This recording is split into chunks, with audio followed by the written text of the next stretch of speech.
Sasa ile eneo ni nzuri, location ni nzuri ambayo tunaweza tukapata sini yetu ya dada anayekabwa. Sasa wewe ndio utacheza kama kibaka, utamkaba huyu dada. Umesoma? Kwa hiyo sasa wewe utatokea huku. Huyu dada atatokea huku. Ukikutana naye hapa sasa, utampopotisha simu yake. So umeelewa vizuri msanii? Kameramani. Nahitaji engo nzuri, shoti nzuri, saundi.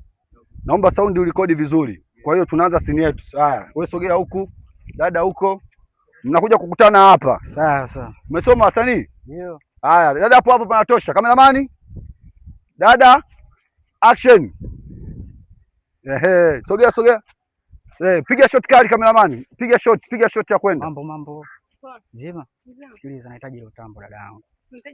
Wajaze hao. Nahitaji tambo hilo. Sio lako sasa. Ni la kwangu sasa, sikiliza, nahitaji chuma. Sasa sio kwangu, ni ya kwako, lakini naomba, nimelipenda wewe nigee. Hapana. Kwa nini? Sababu ni simu yangu naitumia. Sikiliza, nitilie la simu hapo. Acha mambo yako. Cut. Jamani, nimekuambia huja hapa unapoa simu. Maongezi mengi ya nini? Mimi nakwambia kila siku njoo mazoezini ufanye mazoezi. Angalia sasa unavyoshindwa kucheza. Bora. Balia wewe. Oya. Mwana vipi? Oya mwanangu, njoo samani mwanangu mara moja. Mara moja njoo mwanangu.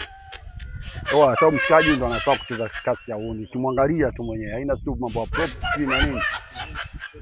Kama kawa. Oya, sisi tuna kimeo chetu hapa.